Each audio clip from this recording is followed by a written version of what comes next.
اور اس میں سبب کیا ہے کہ کیوں یہ کام اللہ تبارک و تعالیٰ نے ایسا سلسلہ بنایا کہ جس کے اثرات رہتی دنیا تک محفوظ رہے.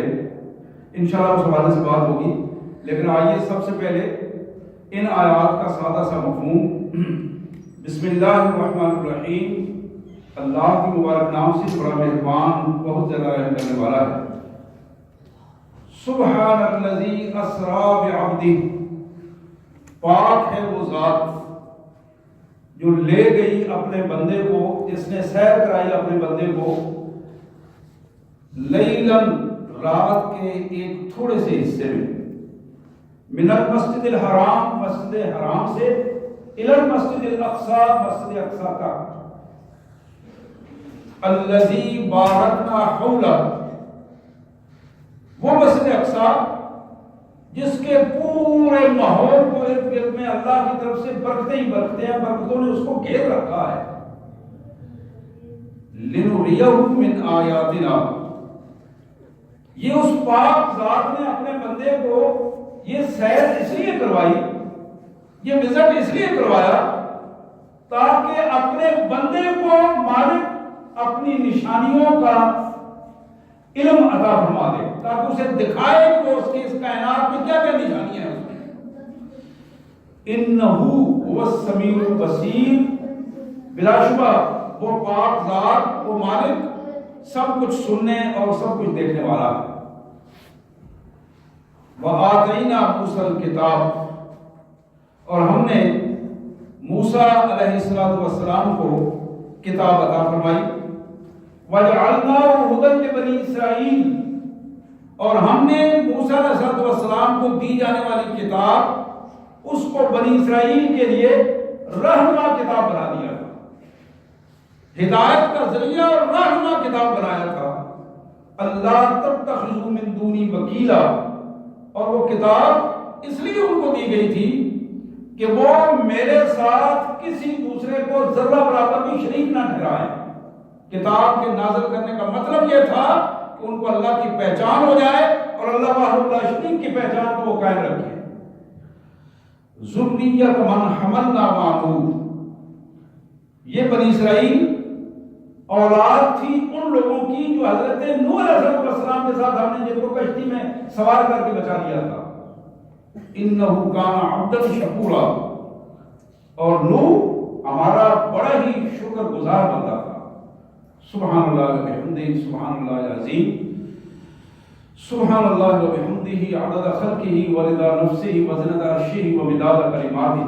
وصلی اللہ علی النبی وعلی آلہ واصحابہ وازواجہ وبناتہ وبارک وسلم.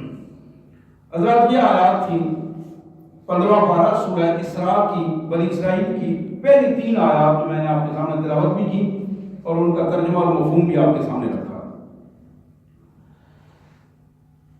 اسراء اور معراج دو بنیادی جو آیات میں بھی فرق ہے. پچھلی دفعہ ہم نے سورہ نجم کی تلاوت کی تھی اور انشاءاللہ اگر اللہ نے موقع دیا تو اس کے بعد جب معراج کی بات ہوگی تو سورہ نجم کے حوالے سے وہ ان آیات ہی کے پس منظر میں بات ہوگی. تو یہاں جو ان آیات میں جس سفر کا ذکر ہے یہ اسراء ہے، یعنی مسجد حرام سے مسجد اقصی تک. یہ جو اسراء کی کیفیت ہے اس کی پس منظر اس کا کیا ہے، میں نے کچھ اشارہ پچھلی دفعہ بھی کیا تھا اور آج بھی تھوڑا سا اسی بات کو میں مزید آپ کے سامنے رکھنا چاہوں گا کہ وہ ماحول جس میں نبی محترم صلی اللہ علیہ وسلم نے اللہ کی پہچان کروائی اور اپنی پہچان کروائی. یہ 2 ذمہ داریاں کیا آپ کی، اللہ کی پہچان کروائیں اور وہ کیا تھی، اشہد ان لا الہ الا اللہ وحدہ لا شریک لہ، کہ ہر اس کائنات میں رہنے والا ہر بندہ یہ بات سمجھ لے کہ میرا مالک وحدہ لا شریک ہے. اس پر وہ ایمان لائے، اس کا اظہار کرے. یہ اللہ کی پہچان تھی جو رسول اللہ صلی اللہ علیہ وسلم نے کروائی. اور دوسری پہچان یہ تھی کہ لوگوں سن لو میں اللہ کا بندہ ہوں اور اللہ کا رسول ہوں. یہ اپنی پہچان تھی جو محمد کریم صلی اللہ علیہ وسلم نے کروائی. اس پہچان کرواتے ہوئے بات تو اتنی بڑی نہیں تھی، دو حقیقتیں تھیں جو لوگوں کے سامنے رکھی، لیکن اس پہچان کرواتے ہوئے جن مسائل، مشکلات اور اذیتوں کا آپ کو سامنا کرنا پڑا، اس کے لیے پوری تاریخ ہے جو ان 12 سالوں میں محمد کریم صلی اللہ علیہ وسلم کی زندگی کے ایک لمحہ اذیت ناک لمحہ تھا۔ اب ان لمحات میں رسول کائنات صلی اللہ علیہ وسلم کو شیب ابی طالب میں بھی رہنا پڑا۔ دار ارقم سے اس کا آغاز ہوا۔ مکہ مکرمہ کے اس مسجد حرام کے سین میں جو مظالم آپ کے ساتھ ہوئے وہ بھی ایک تاریخ کا حصہ ہے۔ اور پھر میں نے پچھلی دفعہ اس کا بھی ذکر کیا کہ 10 سنی نبی میں ایسی پوزیشن ہوئی کہ نبی رحمت صلی اللہ علیہ وسلم کی رفیقہ حیات ام المومنین سیدہ خدیجہ کبریٰ اس دنیا سے رخصت ہوئی، اور یہ وہ ایسی کیفیت تھی کہ جس کو اللہ تبارک و تعالیٰ نے اپنے نبی کے لیے بہت بڑا مادی سہارا بنایا تھا۔ گھر کا سارا نظام انہوں نے سنبھال رکھا تھا، اور صرف گھر کا نظام ہی نہیں، ان کی مبارک شخصیت کے اثرات معاشرے کی خواتین پر بڑے مثبت تھے، اور رسول اللہ صلی اللہ علیہ وسلم کی اپنی دعوت پر ان کے مثبت اثرات تھے۔ اور سب سے پہلے ایمان لانے والوں میں بھی وہی عظیم خاتون ہے۔ جب انہوں نے ساتھ چھوڑا اللہ کے حکم سے، وہ اللہ کے پاس گئیں، تو یہ ایک ایسا بڑا شاک تھا جس کو رسول اللہ صلی اللہ علیہ وسلم نے باقی اذیتوں کے ساتھ ایک بڑے شاک کو محسوس کیا۔ دوسری بات میں نے آپ کے سامنے رکھی تھی کہ اسی سال، ایک ہی سال میں، اسی سال دوسرا جو شاک محمد کریم صلی اللہ علیہ وسلم کی ذات مبارک کو ملا وہ جناب ابو طالب، آپ کے سگے چچا، جنہوں نے آپ کی پرورش کی تھی، جن کے ہاں آپ رہے تھے، ان کی وفات ہے۔ اگرچہ وہ مسلمان نہیں ہوئے تھے، لیکن ذاتی حیثیت میں رسول اللہ صلی اللہ علیہ وسلم کے ساتھ وہ ہر میدان میں کھڑے ہوتے تھے۔ اب اس ساری کیفیت میں رسول اللہ صلی اللہ علیہ وسلم نے جب یہ محسوس کر لیا، شیب ابی طالب کے بعد جب وہاں سے نکلے تو محسوس کیا کہ شاید مکہ کی یہ وادی بات ہو چکی ہے، میری اس دعوت کے اعتبار سے کچھ میری دعوت کو نہیں سمجھ رہے یہ لوگ، مجھے 10 سال ہو گئے ان کو یہ بات سمجھاتے ہوئے، یہ بات سمجھ نہیں رہے، اپنے اللہ کی پہچان ان میں نہیں آ رہی، مجھے نہیں پہچان رہے یہ لوگ۔ آپ نے طائف کا سفر کیا، مکہ مکرمہ سے طائف کا سفر کیا۔ بڑا مشہور واقعہ آپ کے سامنے تاریخ میں ایک دفعہ نہیں کئی دفعہ آپ نے یہ واقعہ سنا اور پڑھا ہوگا، لیکن اس سفر میں جو کیفیت اور جو مسائل اور پریشانیاں آپ کو ہوئی وہ بھی تاریخ کا ایک بالکل الگ حصہ ہے۔ اللہ کی راہ میں دعوت دیتے ہوئے آپ کے جسم کا ایک ایک حصہ، ایک ایک عضو زخمی ہو گیا تھا، یہاں تک کہ آپ کے جوتوں میں خون بھر گیا تھا۔ پھر ایک وقت وہ آیا کہ جناب زید جو آپ کے ساتھ تھے وہ اپنی پشت پر اٹھا کر رسول اللہ صلی اللہ علیہ وسلم کو چلنے کی پوزیشن میں نہیں تھے، پشت پر اٹھا کر وہ باغ میں لے کے آئے اور وہاں بیٹھے، اور وہاں انہوں نے یہ عرض کی کہ اللہ کے رسول صلی اللہ علیہ وسلم اپنے اللہ سے دعا تو کریں تاکہ ان لوگوں کا سلسلہ ختم ہو جائے، یہ جو بدبخت آپ کو پہچان نہیں گئے اور پھر ظالمانہ رویہ انہوں نے رکھا ہے۔ وہاں ہی نبی اکرم صلی اللہ علیہ وسلم نے جناب زید کے اصرار پر جب ہاتھ اٹھائے اللہ کے حضور دعا کے لیے، تو پھر وہاں الفاظ یہ تھے، اللہم انی اشکو بسی وحزنی اللہ، میرے مالک میں کس سے شکایت کروں، میں کیا شکایت کروں، میں تو اپنے کمزور ارادے، اپنے تھوڑے سے عمل کی شکایت کیا کروں، میرے مالک میں تو سب کچھ تیرے حضور پیش کرتا ہوں، اور اگر یہ لوگ مجھے نہیں پہچان سکے تو ان کی اولادوں میں ایسے لوگ پیدا فرما جو تیرے دین کا جھنڈا لے کر دنیا کے سامنے اسے بلند کریں اور تیرے نظام کو قائم کر دیں۔ حضرات طائف سے آپ واپس تشریف لا رہے تھے تو پھر ایک ایسی کیفیت بنی کہ جس میں اذیت کی کیفیت از حد ہو گئی، اور یہ وہ وقت تھا جب نبی رحمت صلی اللہ علیہ وسلم کے لیے کائنات کے مالک نے فیصلہ کیا کہ اپنے محبوب کو اپنے پاس بلایا جائے، اور اس کیفیت میں جو پہلا مرحلہ وجود میں آیا اس کا نام اسراء تھا۔ رسول کائنات صلی اللہ علیہ وسلم اپنے گھر میں آرام فرما رہے تھے، عشاء کی نماز کے بعد آپ کا معمول یہ تھا کہ آپ گھر جا کے آرام فرماتے تھے، اور پھر تہجد کے لیے تیسرے پہر کے بعد اٹھ جایا کرتے تھے۔ اس معمول میں ہی آپ اپنے گھر تشریف فرمائیں، اچانک چھت جو ہے وہ پھٹتا ہے اور جناب جبرائیل علیہ السلام حاضر ہوتے ہیں۔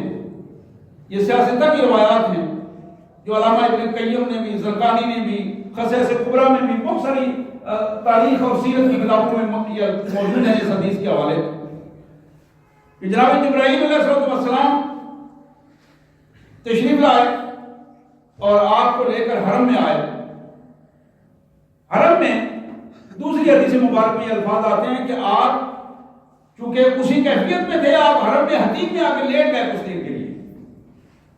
وہاں جب آپ آرام فرما رہے تھے، اسی کیفیت میں جناب جبرائیل علیہ السلام آپ کو زمزم کے کنویں کے پاس لائے۔ وہاں وہ معروف واقعہ جو شق صدر کا واقعہ ہے وہ پیش آیا کہ نبی رحمت صلی اللہ علیہ وسلم کے لیے حضور فرماتے ہیں، میں دیکھ رہا تھا، اپنی آنکھوں سے دیکھ رہا تھا کہ دو افراد ایسے ہیں، وہ ایک سونے کا تشت لے کے آئے ہیں، ٹرے ہے سونے کا، وہ لے کے آئے ہیں اور انہوں نے میرا سینہ چاک کیا ہے اور اس میں سے میرا دل اور یہ جو دل سے متعلقہ جتنے اعضاء ہیں وہ نکال کر اس سونے کے ٹرے میں رکھے ہیں اور اسے زمزم کے پانی سے دھویا ہے اور پھر اسی کو واپس رکھ دیا ہے اور میرا سینہ بند کر دیا گیا ہے۔ اور میں نے بڑی عجیب کیفیت محسوس کی۔ اس کو شق صدر کہتے ہیں اور یہ رسول اللہ علیہ وسلم کی مبارک زندگی میں دو دفعہ پیش آیا، ایک بچپن میں اور ایک یہ اسراء کے واقعے سے پہلے یہ کیفیت پیش آئی۔ اس میں انشاءاللہ بڑی ڈیٹیل سے کسی وقت بات ہوگی کہ اس کا پس منظر کیا تھا۔ یہ جو شق صدر کا واقعہ پیش آیا تو رسول کائنات صلی اللہ علیہ وسلم فرماتے ہیں کہ اس کے بعد میرے سامنے ایسا جانور پیش کیا گیا جو جانور گدھے سے تھوڑا بڑا اور گھوڑے سے تھوڑا سا چھوٹا، بڑے خوبصورت، جناب جبرائیل علیہ السلام اس کی لگام تھامے ہوئے، اور وہی جانور جب مجھے جبرائیل علیہ السلام نے بتایا کہ آپ اس پہ سوار ہوں گے اور ہم اس کے بعد سفر میں ہوں گے، جناب میکائیل علیہ السلام اور جناب جبرائیل یہ دو فرشتے رسول اللہ صلی اللہ علیہ وسلم کے ہم رکاب تھے اور وہ ساتھ ہی اسی طرح پرواز میں تھے۔ ایک روایت میں یہ آتا ہے کہ حدیث میں کہ جناب جبرائیل آپ کے پیچھے ردیف تھے، اسی سواری پر آپ کے پیچھے بیٹھ گئے، اور دوسری روایت میں ہے کہ وہ ساتھ ہی سفر کر رہے تھے۔ ایک طرف جناب میکائیل سفر کر رہے تھے، وہ تو چونکہ ویسے ہی فضا میں اڑتے ہیں، وہ تو ان کو تو اللہ تعالیٰ نے یہ کیفیت دی ہے۔ رسول اللہ صلی اللہ علیہ وسلم فرماتے ہیں کہ مجھے جب حرم سے لے جایا گیا تو میں نے دیکھا ایک کھجوروں والی زمین ہے، گزرتے ہوئے میری نظر پڑی، بڑی خوبصورت وادی ہے، کھجوروں والی زمین ہے۔ تو جناب جبرائیل نے وہاں اس براق کو روک دیا۔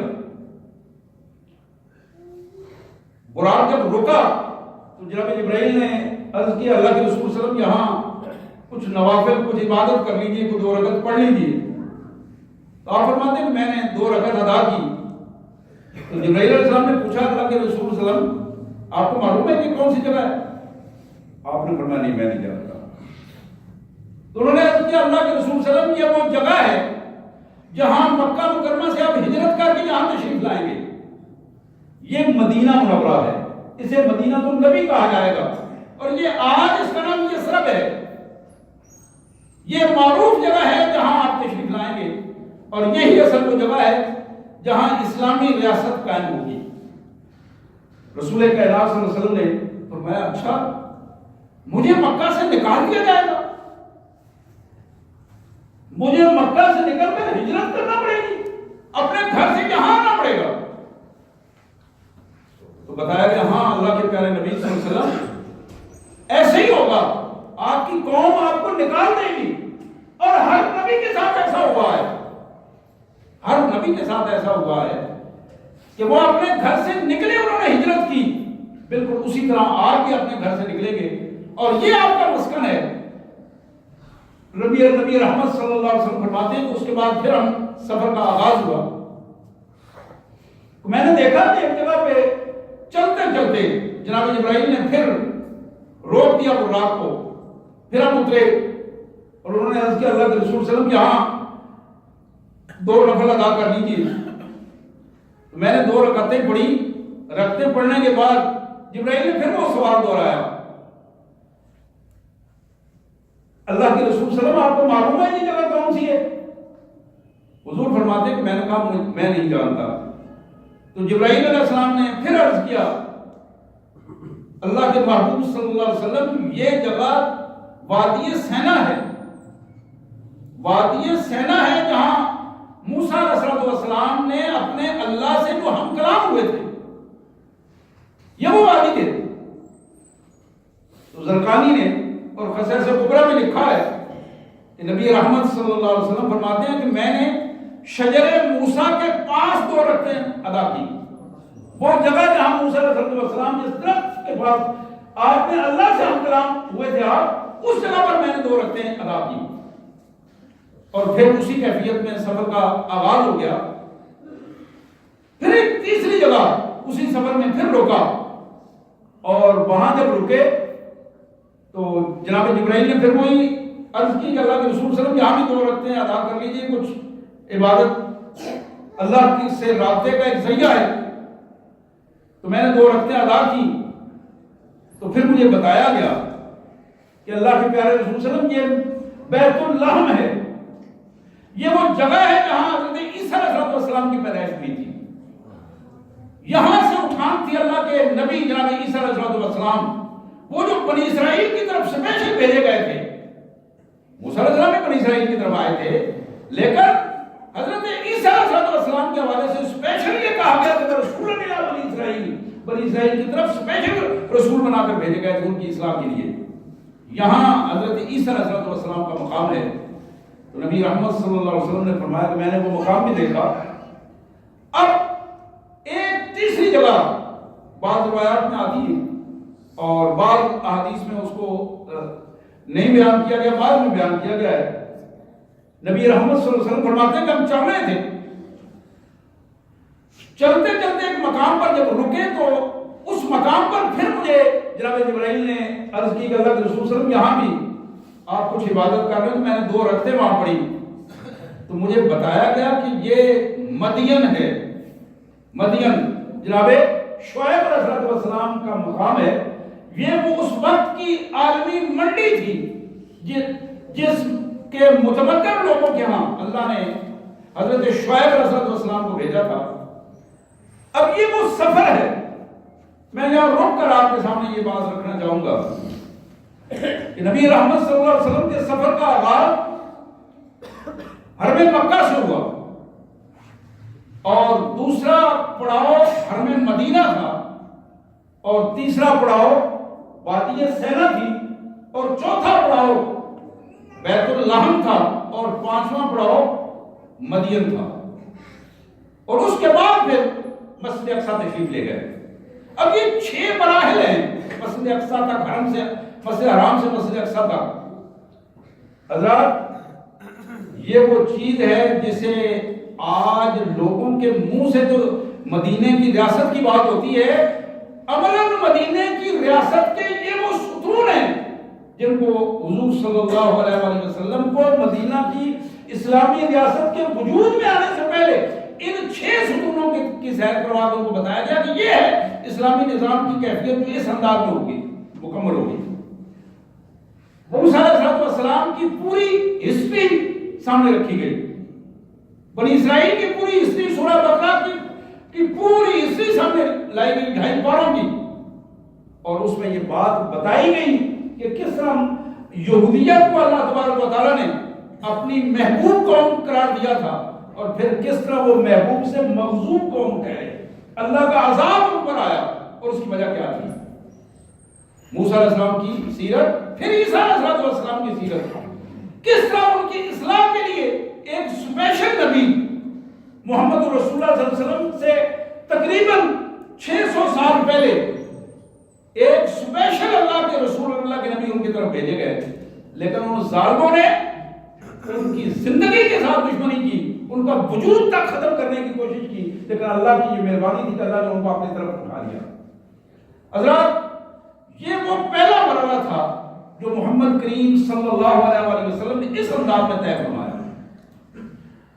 اس پہلے مرحلے میں ہمارے لیے، میرے لیے، آپ کے لیے، امت مسلمہ کے لیے، قیامت تک آنے والے مسلمانوں کے لیے پیغام ہے کہ اللہ کے رسول صلی اللہ علیہ وآلہ وسلم کے نظام کو جو نافذ کرنا چاہتے ہو تو پھر تمہیں مدینے جیسی اسلامی اسٹیٹ قائم کرنے کے لیے یہ لازم ہے کہ بنی اسرائیل کی تاریخ کو پڑھو، بنی اسرائیل کی تاریخ کو پڑھو، ان کو اللہ تبارک و تعالیٰ نے کیا ذمہ داریاں دی تھی اور ان ظالموں نے کس طرح ان ذمہ داریوں کو اگنور کیا، کس طرح ان سے پیچھا چھڑایا اور نتیجتاً وہ ذلت اور رسوائی کا ایک نمونہ بن گئے۔ یہ وہ کیفیت ہے جس کو اللہ تبارک و تعالیٰ آج ہمارے سامنے اس کیفیت میں رکھ رہے ہیں۔ اگر یہ بات ہماری سمجھ میں آ جائے تو زندگی کا یہ وہ پہلو ہے جو امت مسلمہ کے لیے ایک بہترین رہنمائی کا انداز ہمیں فراہم کرتا ہے۔ حضرات بالکل اسی انداز میں اللہ کے پیارے رسول صلی اللہ علیہ وآلہ وسلم جب مسجد اقصی میں اس کے بعد تشریف لے گئے تو حدیث میں ایک بڑا واضح الفاظ میں آتا ہے کہ آپ کے ساتھ جناب جبرائیل علیہ السلام تھے اور انہوں نے وہی براق جس پر آپ نے سواری کی اس براق کو آپ کے سامنے ایک پتھر کے ساتھ باندھ دیا۔ پتھر صاف تھا، حدیث میں یہ الفاظ آتے ہیں کہ آپ نے انگلی سے اس میں سوراخ کیا، جناب جبرائیل نے ایسے انگلی سے سوراخ کیا، وہ سوراخ ہو گیا، اس کے ساتھ ان کو باندھ دیا۔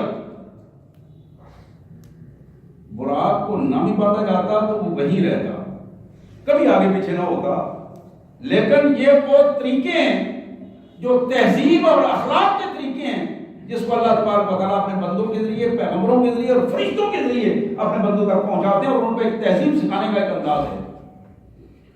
حدیث میں آتا ہے کہ نبی رحمت صلی اللہ علیہ وسلم جب تشریف لے گئے مسجد اقصی میں تو وہاں آپ نے تحیۃ المسجد 2 رکعت ادا کی۔ یہ بھی امام زرقانی نے اس حدیث کو بھی نوٹ کیا ہے۔ 2 رکعتیں ادا کرنے کے بعد جب آپ اندر تشریف لے گئے تو اللہ کے جلیل القدر پیغمبر وہاں موجود تھے، جناب موسیٰ علیہ السلام، جناب ابراہیم علیہ السلام، جناب عیسیٰ علیہ السلام، جلیل القدر پیغمبر۔ اور پھر نبی رحمت صلی اللہ علیہ وسلم نے دیکھا کہ جب انہوں نے ان کا استقبال کیا تو آپ نے فرمایا کہ میں نے دیکھا کہ جب میں غفیر ہے جو پیچھے آ رہا ہے اور جوں وہ آتے چلے جاتے ہیں وہ صفحے بناتے چلے جاتے ہیں اور پھر صفحے بن گئی ہیں، سیدھا ہو گیا ہے اور افراد ایک دوسرے کی طرف سارے انبیاء دیکھ رہے ہیں کہ اب آگے کون ہوگا۔ حضور فرماتے ہیں جبرائیل علیہ السلام نے میرا ہاتھ پکڑا اور مجھے آگے کھڑا کر دیا۔ جبرائیل علیہ السلام نے میرا ہاتھ پکڑا اللہ کے حکم سے اور مجھے امامت کے منصب پر وہاں آگے کر دیا اور میں نے وہاں 2 رکعتیں پڑھائی۔ اب یہ وہ پیغام ہے جو میرے اور آپ کے لیے اس انداز میں اللہ تبارک و تعالیٰ نے عملی صورت میں دیا ہے کہ جہاں نبوت کا اختتام ہو رہا ہے اس سے پہلے کی جتنی شریعتیں ہیں وہ اللہ نے منسوخ کر دی ہیں، ان سارے انبیاء کی امامت محمد کریم صلی اللہ علیہ وسلم نے کی ہے۔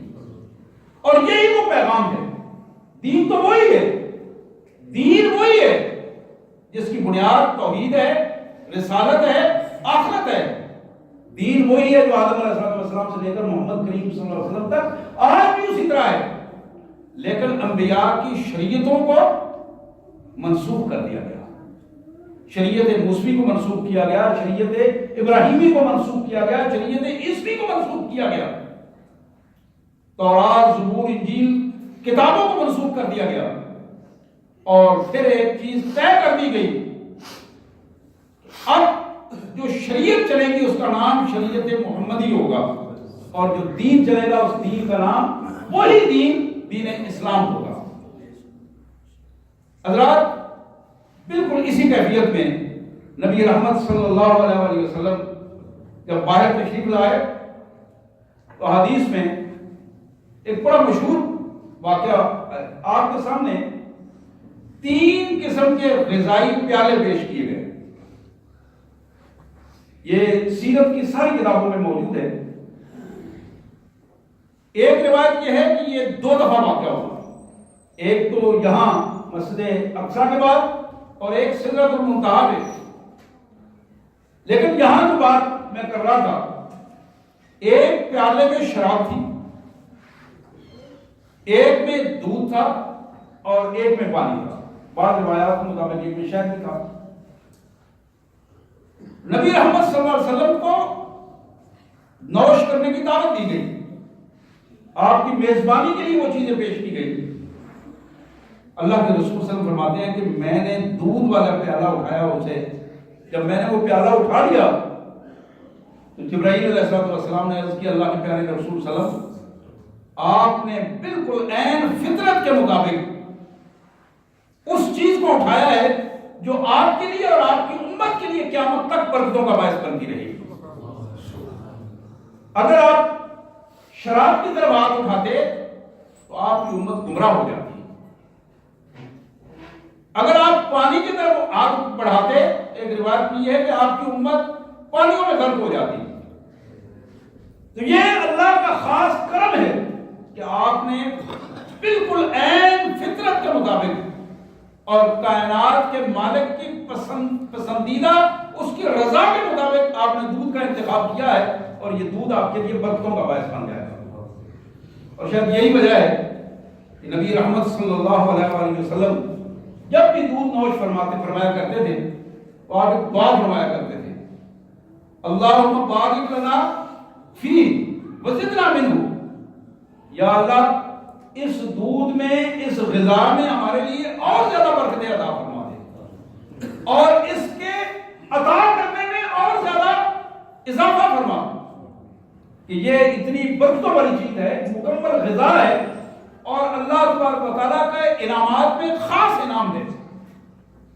تو حضرات یہ وہ کیفیت تھی جس کو ہمارے سامنے اس انداز میں رکھا گیا، اللہ کے پیارے رسول صلی اللہ علیہ وآلہ وسلم کہ اس اسراء کی اس کیفیت کو اور بعد میں جو معراج کی کیفیت ہے اس کو بعض افراد صرف اس حد تک رکھتے ہیں اپنے آپ کو کہ یہ ماض و خواب کی کہانی تھی جو رسول اللہ علیہ وسلم کو دکھائی گئی اور اس انداز میں، لیکن قرآن اس کا انکار کرتا ہے۔ قرآن مجید نے یہ دو ٹوک انداز میں اس کو واضح کر دیا ہے، ہم نے اپنے ہر نبی اور ہر رسول کو اپنی کائنات کی سیر کروائی ہے۔ کسی کو محدود انداز میں جہاں تک ان کی نبوت کا مسئلہ تھا وہاں کروائی، کسی کو اپنی کائنات کے کسی حصے کی سیر کروائی، لیکن محمد کریم صلی اللہ علیہ وسلم کو جو سیر کروائی گئی اس کا یہاں تذکرہ ہوا کہ مسجد حرام سے مسجد اقصیٰ تک اور پھر مسجد اقصیٰ سے عالم بالا تک۔ اور یہ سیر اور یہ جو اسراء کی کیفیت تھی اس پر امت مسلمہ کا اتفاق ہے کہ یہ روح مع الجسد تھی اور بیداری کی حالت میں تھی، یعنی آپ پورے شعور کے ساتھ پوری بیداری کی حالت میں اس سفر میں تھے، اور پوزیشن یہ تھی کہ آپ اپنے پورے جسمانی صلاحیتوں کے ساتھ، روح مع الجسد، جسم بھی تھا اور روح بھی تھا، اور یہ نیند کی کیفیت نہیں تھی بلکہ حالت بیداری میں آپ نے یہ سارا عمل فرمایا۔ حضرات اس کیفیت کو اللہ کے رسول صلی اللہ علیہ وسلم نے مختلف انداز میں ہمارے سامنے رکھا ہے، اور احادیث میں اسی کیفیت کو بالکل ایک الگ انداز میں بھی ہمارے سامنے پیش کیا گیا، اور شاید یہی وجہ تھی کہ اگر یہ بات نیند کی بات ہوتی تو کبھی بھی ابو جہل یا ابو لہب جیسے لوگوں کو تڑکنے کی ضرورت نہیں تھی، وہ جو بہت زیادہ ہوش و حواس گم کر بیٹھے تھے، یہ کیسے ہو سکتا ہے؟ یہ کیسے ہو سکتا ہے کہ رات کا تھوڑا سا حصہ ہو اور ایک بندہ 6 ماہ کا پورا سفر کر کے جائے؟ یہ کیسے ہو سکتا ہے؟ بار بار اس کا اظہار ہوا اور انہوں نے لوگوں کی رائے بنانے کی کوشش کی. ابو جہل نے جب بات سنی تو رائے بنانے کی کوشش کی، عرب میں تقریریں کرنا شروع کر دی اور پھر انہوں نے فیصلہ کیا لاؤ ذرا ابو بکر کو ذرا نعوذ باللہ ورگلائیں. یہ تو اب بہت بڑا ثبوت مل گیا کہ ایسی بات کہ جو بظاہر ناممکن ہے اس سے ہم ابو بکر کو قائل کر سکیں گے. صاحب الرائے آدمی ہے اور آپ کے علم میں ہے کہ جناب ابو بکر رضی اللہ تعالی عنہ کے پاس جب یہ اعتراض پہنچا، اور اعتراض حضور صلی اللہ علیہ وسلم کا نام لے کر نہیں کیا گیا، ویسے ہی بات کی گئی، تو ابو بکر یہ بتاؤ کہ اگر ایک آدمی یہ کہتا ہے کہ میں مکہ سے ایک رات کے کچھ حصے میں فلسطین میں گیا ہوں اور وہاں مسجد اقصی سے ہو کر پھر واپس بھی آ گیا ہوں، تم مان لو گے؟ تو ابو بکر نے کہا بات بظاہر ماننے والی نہیں ہے، یہ بات سمجھ میں نہیں آتی، اتنا سفر یہ سمجھ میں نہیں آتا کہ ایک رات میں کیسے طے ہو جاتا ہے. اب ان کو بات سمجھ آ گئی، انہوں نے کہا بات بن گئی ہے. انہوں نے کہا کہ تمہارا ساتھی یہ بات کہتا ہے. ابو بکر رضی اللہ تعالیٰ عنہ نے قسم اٹھا کر کہا خدا کی قسم اگر میرے پیارے آقا صلی اللہ علیہ وسلم کی زبان مبارک سے یہ بات نکلی ہے ابو بکر اس پر ایمان لاتا ہے. اگر ان کی زبان سے بات نکلی تو بات سچی ہے، ان کی زبان سے غلط بات نہیں نکل سکتی. وہ اور زیادہ پریشان ہو گئے، یہ کیسا انسان ہے، ابھی انکار کر رہا تھا ابھی اقرار کر رہا ہے. ان کا کیسے دلیل کیا ہے تمہارے پاس؟ ان کا ایک نہیں ہزاروں دلائل ہیں، اور ایک لمحے میں کئی دفعہ ایسا ہوا ہمارے سامنے جبرائیل علیہ السلام ہزاروں میلوں کا سفر طے کر کے لمحات میں آتے ہیں اور ان کو تسلیم کرتے ہیں کہ اللہ کی طرف سے وحی آ رہی ہے اور وحی ہمارے سامنے آتی ہے، اور وہ ہزاروں میلوں کا سفر طے کر کے آتی ہے اور لمحات کی محتاج بھی نہیں ہوتی. تو جہاں آسمان کی خبریں لمحات میں مل جایا کرتی ہیں، وہاں زمینوں کے فاصلے سمیٹنے والا وہی وحدہ لا شریک ہے. سبحان الذی اسریٰ بعبدہ، وہ پاک ہے ذات جس نے پہلے یہ الفاظ کہا کہ جو تم دنیاوی یا انسانی خیالات رکھتے ہو ان کو سائڈ پہ رکھ دو. یہ کسی انسان کا کام نہیں ہے، یہ تو کائنات کے مالک کی مہربانی ہے، یہ تو اس کی عنایت ہے. اس کی عنایت سے یہ چیز جو ہے وہ وقوع پذیر ہوئی ہے اور اس کی عنایت کے ساتھ یہ چیز سامنے آئی ہے. اس لیے تمہیں یہ سوچنے کی ضرورت ہی نہیں ہے کہ یہ ناممکن ہو سکتے، یہ تو ممکن ہی ممکن ہے. یہی وہ بات جب جناب ابو بکر صدیق رضی اللہ عنہ کی زبان سے نکلی تو پھر قرآن نے کہا والذی جاء بالصدق وصدق بہ، کہ کمال قسم کی بات ہے کہ جو سچائی لے کر آیا وہ بھی دنیا کا نادر انسان تھا، اور امت میں جس نے اس سچائی کی سب سے پہلے تصدیق کی وہ بھی دنیا کا نادر ترین انسان تھا. قرآن مجید نے اس کا اس انداز میں ذکر ہمارے سامنے رکھا ہے. اور حضرات حقیقت یہ ہے کہ نبی رحمت صلی اللہ علیہ وآلہ وسلم کی یہ جو اسراء کا واقعہ ہے،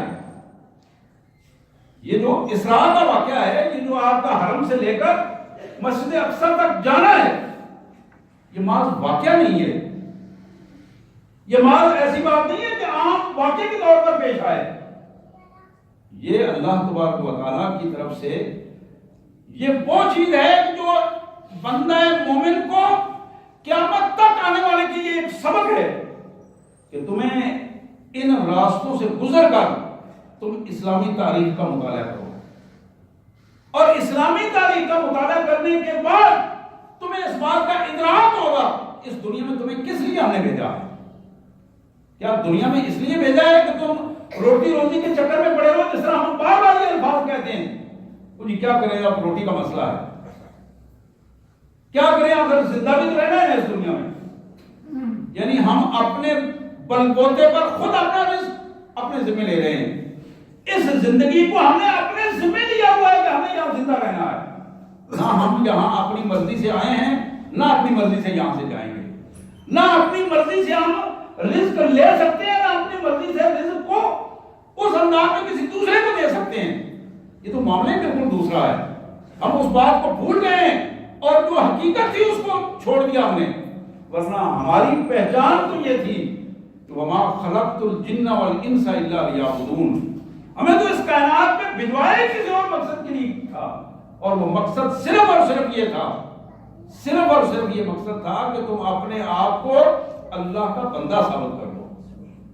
اللہ کا بندہ ثابت کرنے میں تمہاری ذات، تمہارا گھر، تمہاری بیوی بچے، تمہارا ماحول، تمہارے ادارے، تمہاری گلیاں محلے اور تمہارے گاؤں اور شہر اور تمہارے ملک اللہ کی تکبیر اور اللہ کے نظام کے ساتھ انہیں گونجنا چاہیے تھا، اور ان رویوں اور اخلاق کو تبدیل ہو کر ایک نیا رنگ بننا چاہیے تھا، اور وہ رنگ صبغت اللہ کا رنگ تھا.